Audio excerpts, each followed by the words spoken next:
Good afternoon. Welcome to this fine hump day that's pretty gray out there. We are here today at 1 o'clock to bring you all your local news and weather. And Craig's going to come up shortly and figure out what's going on, because yesterday was like beautiful. Yes. And today is not so beautiful. Not so beautiful. Not so beautiful. We have a couple breaking news stories, but you want to hit off first? Yeah, there? well, you know what? We'll start with the COVID numbers. We'll get the Band-Aid out of the way, a little bit bigger than I'd like it to be, but nevertheless, I will give it to you. Okay. Okay, so Algoma Public Health reported overnight 5 new COVID cases, all from Sault Ste. Marie and area.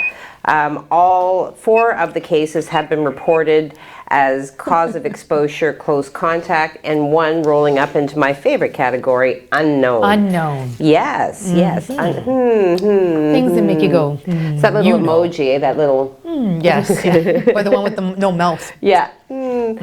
That's right. So through contact tracing, Algoma Public Health obviously will reach out to you directly if you are listed as being a close contact and considered to have been exposed to these 5 cases. If you do not hear from them, you may consider yourself to be free of exposure to these 5 cases. So Algoma regions with COVID-19 cases reported in the past 10 days do include Sault Ste. Marie and area, Central and East Algoma, as well as Elliott Lake and area, which brings our rolling totals today to 140,054 tests being administered, out of which we have confirmed the 373 cases. 30 of those are considered to be active in this moment, with 1 Algoma resident currently in hospital. We have resolved 343 cases, and we are static at 80 cases having been screened positive for the variants of concern. Now, provincially, we continue on the trend that has sort of, caused us to be a little bit lighter. So Ontario is reporting 1,588 new COVID cases, 19 additional deaths as of today's date. So the province's test positivity rate is 5.2%, which is down from 6.4% a week ago. There were 38,422 tests completed in the last 24-hour period, which is down from 22,915 a day ago. There were nearly 45,700 tests completed on Wednesday of last week. And again, the note being that testing numbers, for whatever reason, are typically down earlier in the week. So this is the lowest daily increase of new cases since March 24th. Nice. And Ontario also reported fewer than 2,000 new cases yesterday. That's so good. again, continuing in a more positive trend than what we've been experiencing. Yeah, and keeping with that theme, let's talk about the Minister of Health yesterday, and Doug Ford. They were talking about Ontario's reopening plan, which is coming very soon, apparently. Didn't give an exact date or timeline, but just that it was coming soon. Okay. So this report yesterday said that the Health Minister says the reopening plan will be released shortly, noting that she's been working with the Chief Medical Officer of Health and the medical experts on a safe and careful reopening of Ontario. Christine Elliott would not relay specifics, only noting that a plan was imminent. To that, Doug Ford did speak out, saying that he confirmed on Tuesday that we will not be returning to the color-coded framework when it starts to reopen this parts of the province. The framework was, as you remember, split up the public health units in different colors based on where they were sitting at and how many cases that they were affected by with regards to the second and third waves. Chief Medical Officer Dr. David Williams has previously said that he is against opening things back up until we're under 1,000, okay. Which, although in the last 2 days we're at 16 yesterday, 15 something today, so we're getting there. Also to that end, this is pretty important to note that Dr. Peter Juni with the COVID-19 Science Advisory Table, he believes that all outdoor activities, not all, could resume within the next week or so. Oh, exciting. And that Juni hopes that schools will reopen before the end of this semester, which would leave a couple weeks left to get our kids back in the classroom. Okay. The Ford government also, and important to note, that restaurant patios could be open by the end of June into July. So that's awesome.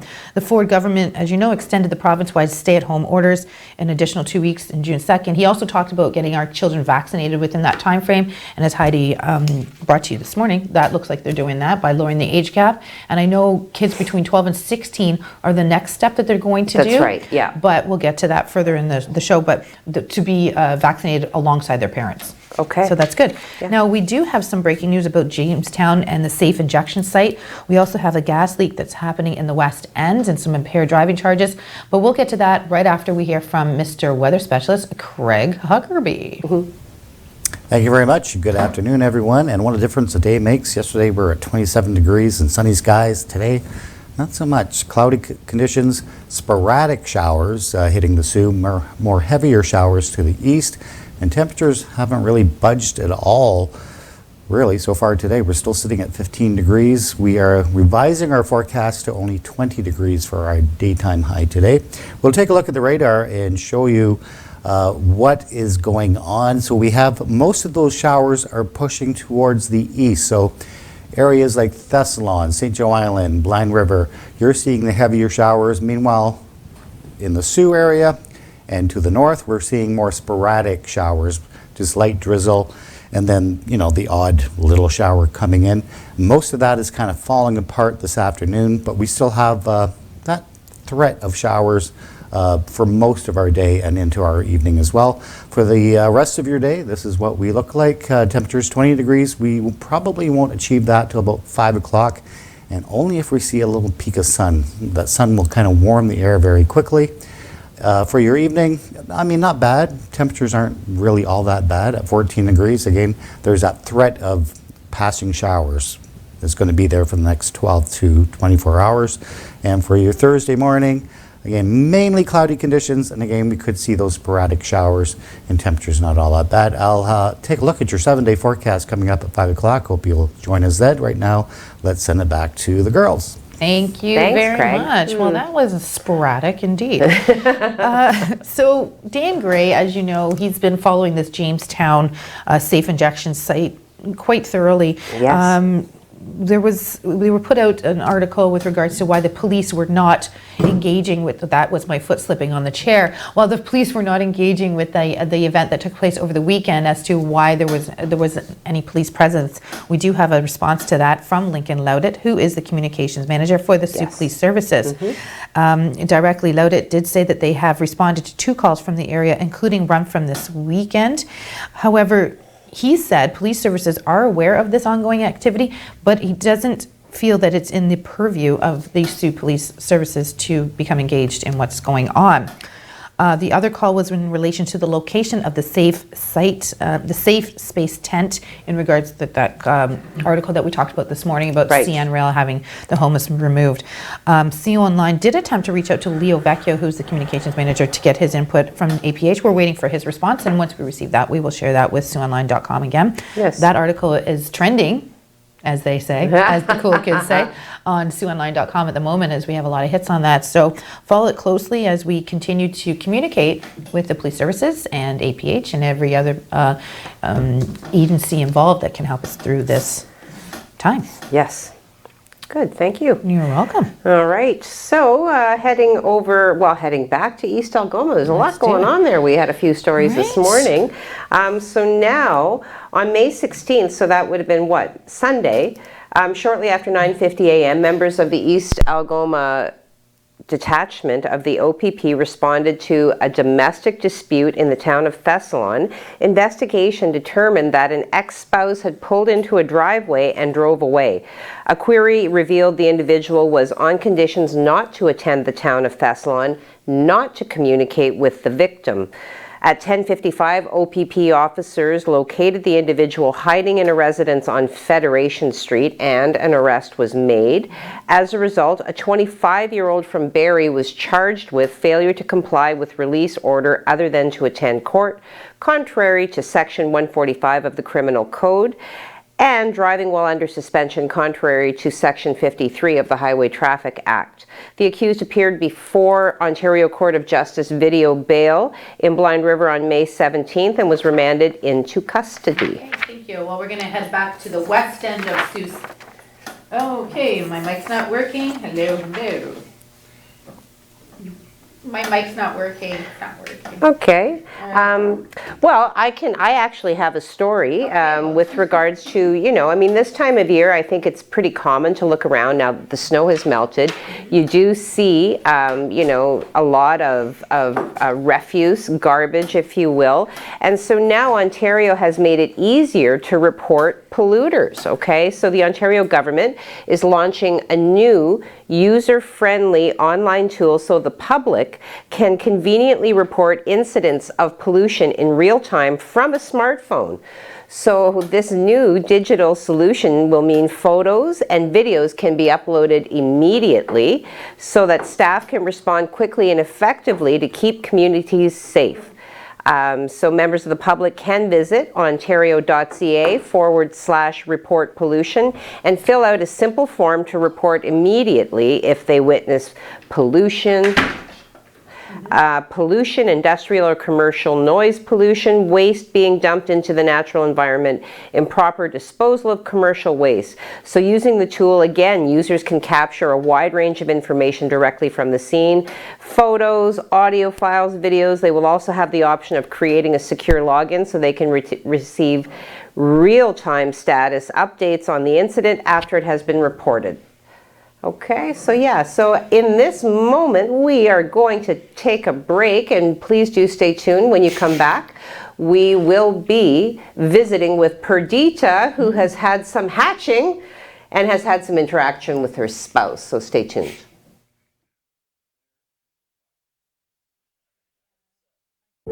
Every time you wear a mask, remember, it's so one day we can all go back to doing this and this. Every time you wash your hands, remember that eventually it'll all be worth it for them and them.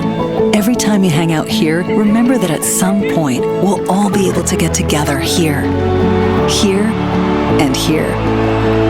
Protect yourself and others from COVID-19. A message from the Government of Canada. Leonard Thompson, 13 years old, diabetes mellitus, 65 pounds. Starve the child to let them live? The treatment's as cruel as the disease. It's a death sentence. Dr. Banting. This could be it. He's the first to receive this trial. But will it save him? It's not pure enough. So we try again. And again. And again.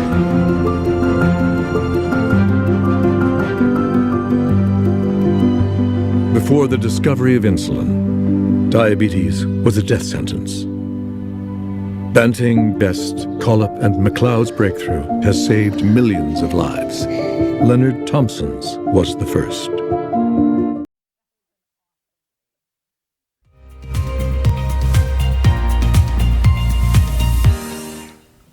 Welcome back to First Local Afternoons with Colette and Heidi. Guess what, Heidi? What? I got my power back. I got my mic back. And she's got her voice. She's got her voice. You can try and silence me. It's not going to work for long. No. Had a battery issue, but all is well, I assure you. Not so well on the West End, though. Let's talk about a gas leak that's going on. That happened around 11 o'clock this morning. Sault Fire Services responded to a call for service in the 100 block of Victor Emmanuel Avenue. Upon arrival, gas could be heard escaping from a line which led to a home in the area. It appeared as though a small excavator had hit the line to cause the leak. Uh-oh, we got a call before you dig, boys. Emergency services secured the area, including shutting down the street and running a hose in case of fire. Enbridge Gas was notified and attended to shut down the line to the home. Fire services were on scene for nearly an hour while the situation was dealt with. Way to go, fire services. They are earning their paycheck lately. Holy cow. Absolutely. Been so busy over the last few months. Craziness. Definitely. So we did also report yesterday. On some questions because Bruce had written that article in response to a number of inquiries that we've been getting with regards to the status of vaccination opportunities locally and why it appears that we're behind. So interestingly, as I was scouring for new information, a report out of Sudbury has suggested that although Algoma appears to be behind in vaccinations, it has apparently given out more second doses. So I had a look at that. So Dawn Secord is named a local resident. She has spent a lot of time staring at the screen this spring trying to book her vaccine appointments for elderly friends and relatives. And she noted, as have many, that they were booked solid, but she kept checking. And the Sault Ste. Marie woman is wondering when she and her husband will be able to get the shot, like most others over 50 here in Northern Ontario. So basically, Alfred Rizzo of Sault Ste. Marie gets his shot at one of the mass vaccination clinics, and Algoma's acting medical officer of health, Dr. Liu, says that each district has been given the same baseline amount of COVID shots, okay? But she's also suggesting that Algoma has a higher percentage of senior citizens, especially with the retirement community of Elliott Lake, and a larger Indigenous population than most other health regions in the province. So it's taking us more vaccines and more time to immunize the priority groups, okay? So that's the first part. And then she also highlights that Algoma and other Northern Health units are expecting a big shipment of vaccines in the coming weeks, and we have reported that according to Public Health, they will be opening up some 7,000 appointments for later in May, so later this month, and that pharmacies in the region will soon get their supplies and start booking the vaccinations again. So so it's interesting. They didn't supply in the article any actual statistics with regards to what they're saying in the header about how we've given out more second doses, because from what I could see, because I did do some research, what I can see on the Algoma Public Health website, they're not doing them as yet for the general population. So perhaps they're just taking a look. I'm not sure if first responders have started getting them. I haven't really had a lot of information with regards to that. So like I said, I just thought it was an interesting note and gave a little bit more insight from the perspective of Dr. Liu as to, the limit of vaccines that we've been getting. Well, it's great that they responded, so that's awesome. Thank you, APH, for doing that. Also, I do understand that the second dose is vital. It's critical because the first dose is a little less. The second dose is more of the vaccination serum in it. So, thanks to APH for letting us know. You know what? Just on that, I'm going to skip ahead to another article just to keep in with the COVID trend. Sure. There's a generation, like we've talked about this on the show several times and on our own personal conversations, just how much we've got that worry that there's going to be a gap in education for our kids right now. Definitely. So the COVID generation of students falling behind, but the Northeastern teachers are worried about this achievement gap. CBC put out a really interesting questionnaire, and nearly 9,500 responded, including 159 in Northeastern Ontario. So we're gonna just focus in on Northeastern Ontario for a moment. But basically it is saying, yes, it is cause for concern. Several educators did express worry about a growing achievement gap between those who are doing well and those who are falling behind. I don't know if you've ever had to be in the situation with an online learning tool. I had it back in the day in college. But unless you're engaged, unless you're dedicated, focused, you really need to be paying attention to an online learning system or a platform.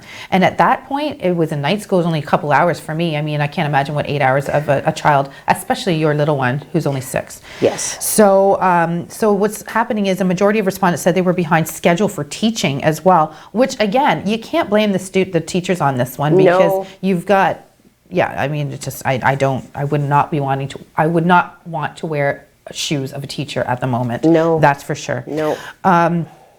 These students, some students that are doing well or maybe not advancing as quickly as others, perhaps there's an underlying learning challenge. I don't really know if that's, whatever, that's just what they're throwing out there. Maybe they don't have access to learning resources. Maybe they don't have the support of a parent at home.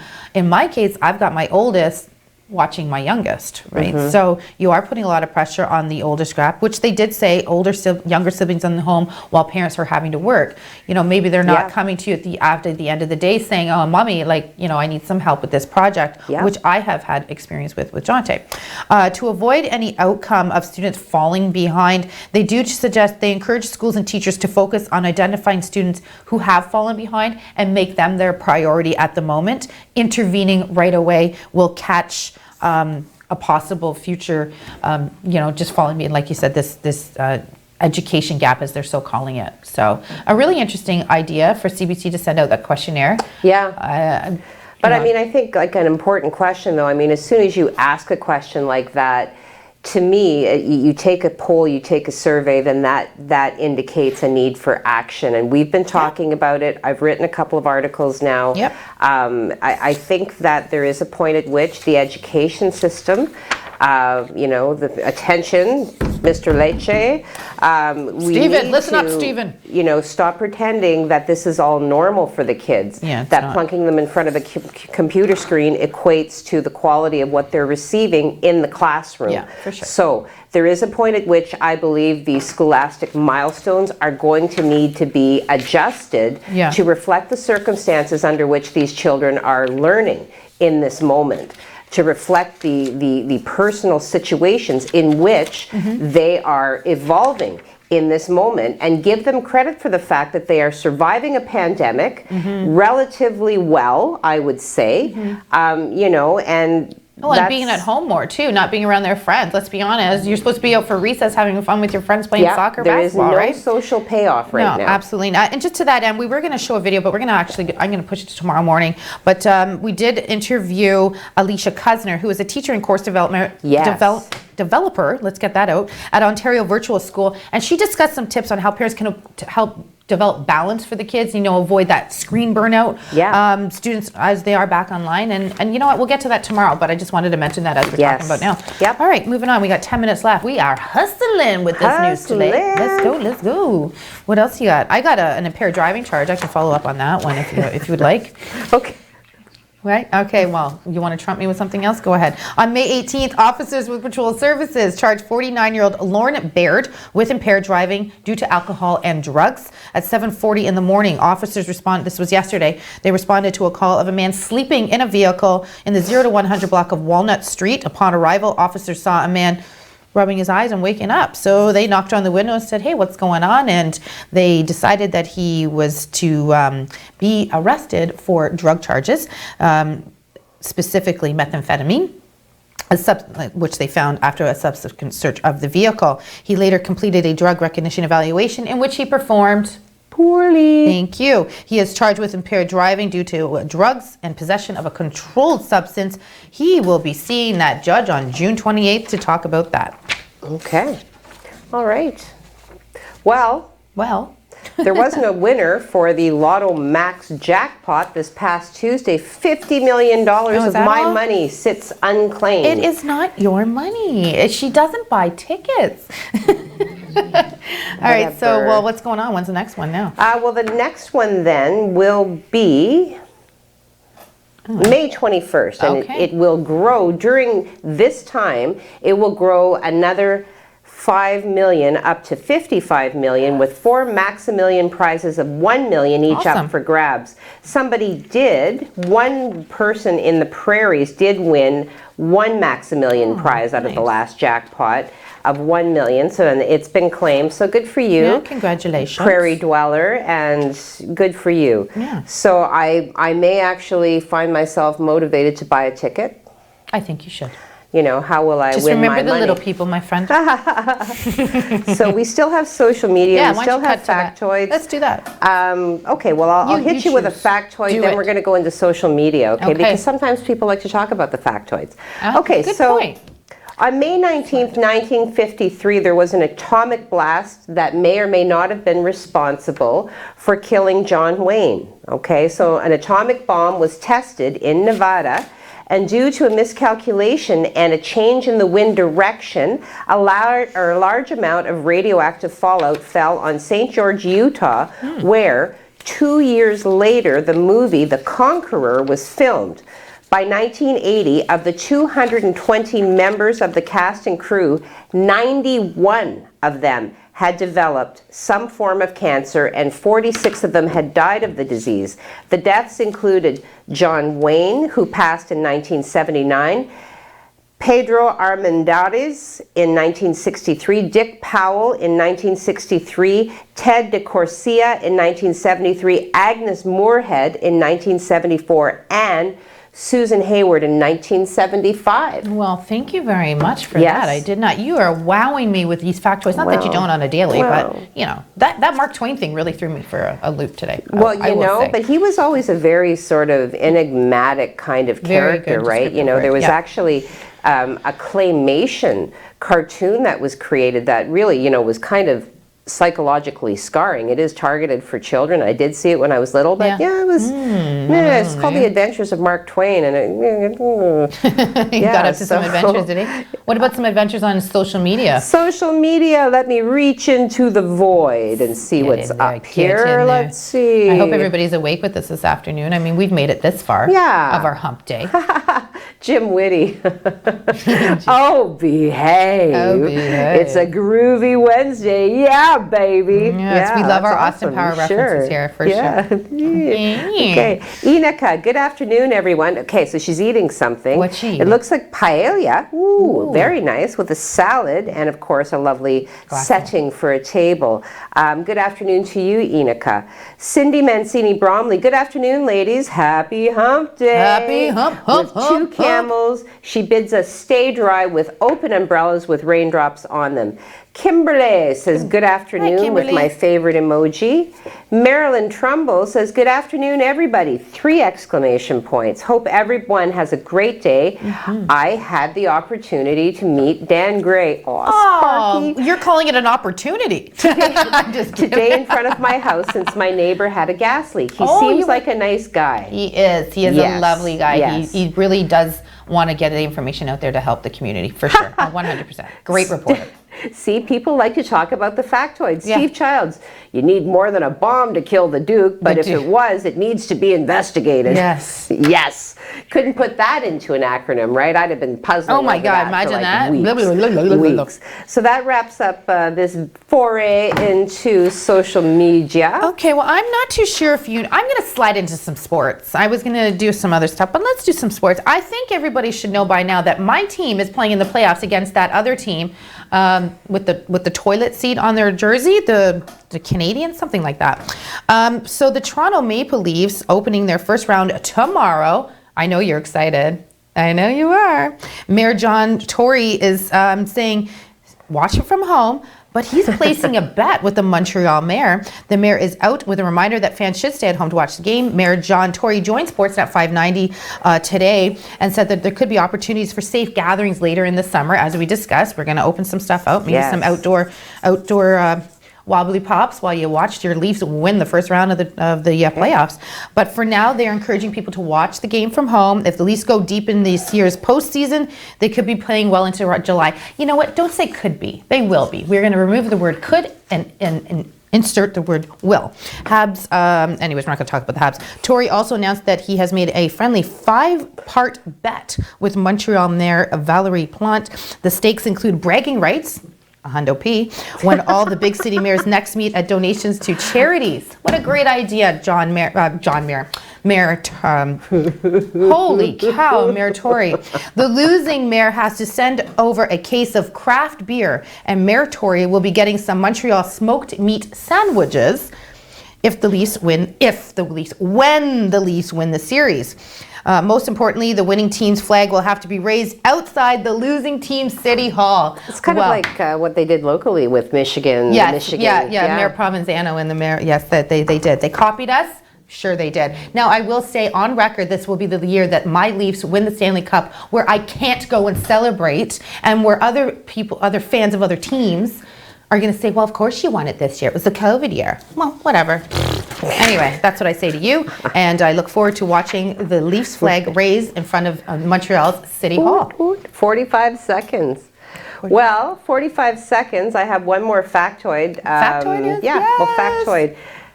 We only have 30 seconds. She knows she can do it. Go nuts. Okay, so Nicholas Winton, who is also known as the British Schindler, was born on this day in 1909. He is clearly a British humanitarian. He organized the rescue of 669 children, most of them Jewish, from Czechoslovakia during the onset of World War II in 1938 in an operation known as the Czech Kindergarten. Winton arranged for their passage to Britain and Sweden, and most of the parents who weren't allowed entry into Britain or other countries died in Nazi concentration camps. Boy. Yeah, so the last group of 250 children were stopped at the last minute due to the outbreak of World War II on the day of its departure. Of those 250, only 2 survived the war. He had contacted other countries, including U.S., but they refused to accept the refugees. He said he could have saved thousands more if other countries could have helped. He was knighted by Queen Elizabeth II for services to humanity in 2003 and awarded the Order of the White Lion First Class in 2014, which is the highest honor of the Czech Republic. Well, congratulations. And congratulations to you for making through Hump Day. We'll see you on Baby Friday tomorrow. Braza!